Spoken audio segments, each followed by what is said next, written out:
right? Now, if you think about that, what does that mean? All of you are community service champions, right? What does that mean to help people out? Consider that for a second, right? Now, as I was kind of getting the email to come and speak at this, one of the first things that appeared to me was like, wow, I don't have anything like this when I went through high school. You guys are so fortunate.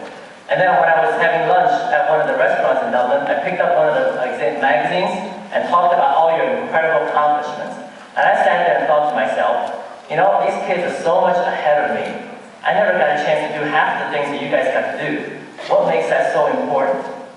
But even more importantly, as you go out into the world, the one thing you have to start thinking about is when you get out to the rest of the world, what does it mean to be of service to the world? Right now you're giving service to Dublin, Ohio. As you go out to the rest of the world, when you get into your universities, when you get into the business world, how can you be of service to the rest of the world? So some things to kind of keep in mind, right? The majority of leadership talk focus around behavior. This is what you need to do as a leader. Go do this, go do this, go do this. Go help other people, go volunteer. But what does it really mean to really go help other people? Now let me draw back a very simple analogy for you.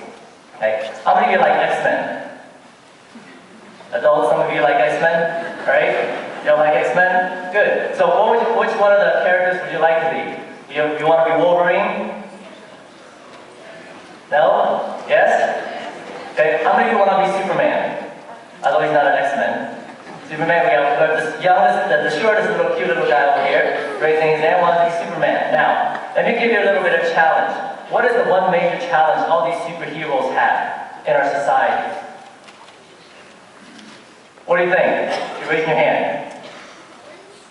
I'm sorry? Say that again? Villains. They have a lot of villains to fight, right? Now, it's always interesting, as we play this out in cartoon world, in the movie world, villains are going to pop up everywhere, right? And all these superheroes have to be there to fight them. But unfortunately, the villains always come out, and then something bad happens, and the superhero comes. As leaders, when you move forward, don't just think about how do you go save the world because you want to be a superhero. Prevent the villains from happening. Go and change the system.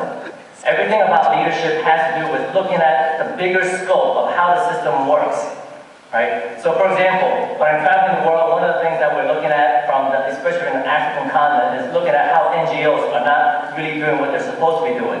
There's a lot of millions of dollars that the US government's giving to these NGOs, and EU's giving money, the UN's giving money, everybody's giving money to these NGOs, right? By the way, anybody know what NGOs stand for? It's kind of like a fancy term for nonprofit, not government organization, right? So there are all these millions of dollars given to these organizations that supposedly go and help these African countries in Southeast Asia. But yet, one of the biggest challenges in that is these people become like the carpetbaggers. Right? You all remember carpetbaggers in history class? Yes?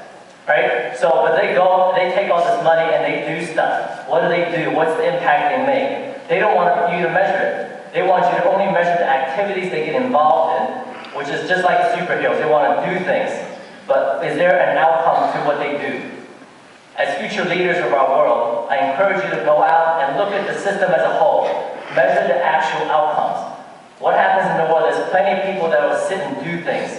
Your job as leaders is to go think, use your brain. How can you sit in your home and change the world halfway across the world? Now, even more importantly, how can you sit there and work 10 hours a week by the time you're 30 and make just as much as somebody who's working 60 hours a week? That's the fun part of thinking as a leader. Look at the system, how you can make it better, how you can make the world different based on what you know. And simply by doing it by sitting in your pajamas if you want, in front of your computer, and just do it virtually if you like. Okay? By the time you guys get to the workplace, each one of you will probably have a video camera that projects your 3D image to another part of the world. Right? Or you can have an avatar, some type of robot out there doing your stuff.